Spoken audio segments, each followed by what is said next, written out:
Hi kiddos, welcome to Uncle Randy's Forge Time. Since more nieces and nephews are watching, I'll give a shout out to Mateo, Colton, Terry, Magwheels, Lili, Num Nums, Claire, G-Man, and Elise, and any others that are watching. Last video, we saw the hydraulic press and talked a little about swords. Since I got a couple of new drawings of swords, in this video we will go through the parts of the sword and a little about the metal. First off, awesome drawings. I loved the gore, Mateo. And Colton gave me an idea I'm going to use on my next sword. We're going to use Colton's drawing to talk about the parts. Let's talk about the point. Rather than being skinny like a rapier, the long sword has a broader tip that makes it stronger. At the other end of the sword, we have the pommel. The pommel is usually made of metal and is attached to the sword in a bunch of different ways. The Vikings made two-part pommels, while most medieval pommels were one piece. The pommel helps balance the sword. Without it, the tip of the sword would feel very heavy. With a correctly weighted pommel, a sword is much more maneuverable. Moving up the sword, we next find the handle or grip. The handles of swords can be made from all kinds of material, from wood to plastic to bone to horns to even metal. They can be wrapped in leather, gray skin with cotton, braided or twisted metal, or left naked wood. They vary in length too, from being only long enough to hold in one hand to being long enough to fit both hands on. The sword I am planning will be called a hand and a half, so slightly longer than a one-handed. For my big hands, I'll be able to fit one hand and half of my other on it.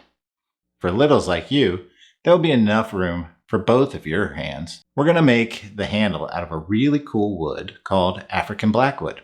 The crossguard is next. The crossguard is also known as a handguard. It protects your hand from another sword sliding down your blade and hitting you if you were to block someone else's attack with your sword.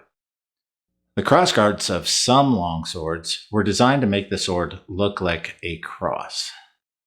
Some swords have a cape or shop. It was also known as a rain guard, and it would keep water out of the sheath. I'm not going to put one on my sword, so we aren't going to cover it. If you guys are interested in knowing how a shop works, or is put on the sword, let me know and I may do a video on them.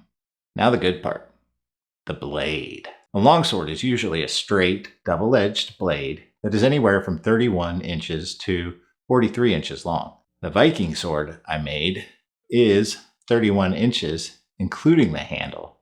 So this sword is going to be really long. The center of the blade often had a fuller.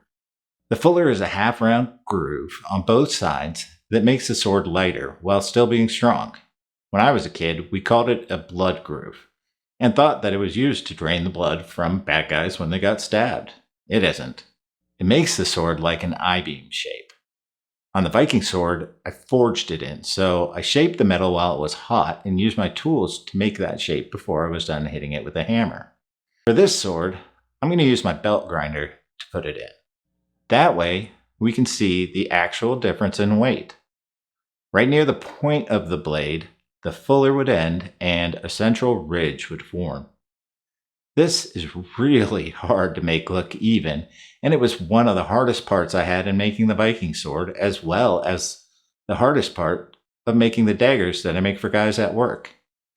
The edge of the sword is going to be ground in a saber grind, also known as a convex grind or appleseed grind. This makes the edge able to hit hard things, but still stay sharp and strong.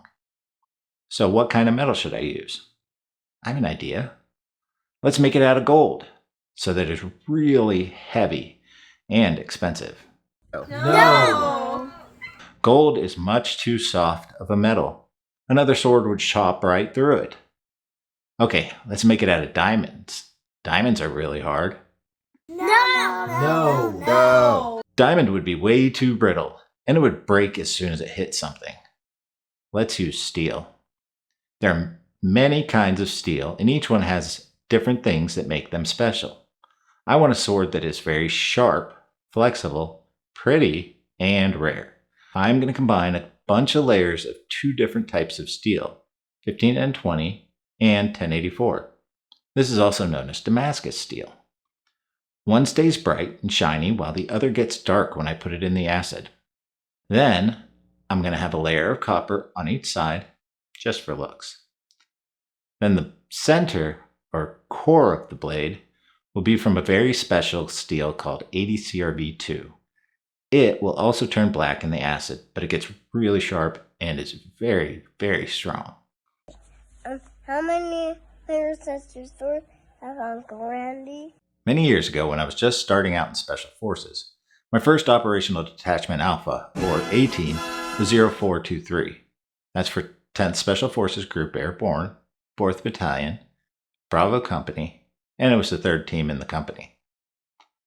I have lots of good memories of being on that team, and therefore, I'm going to make the sword have 210 layers of Damascus on each side, plus a layer of copper on each side, and a solid one-piece core. How many layers is that? 210 plus 210 plus 1 plus 1 plus 1. What is 210 plus 210? That's right, 420. What is 1 plus 1? 2, that's right.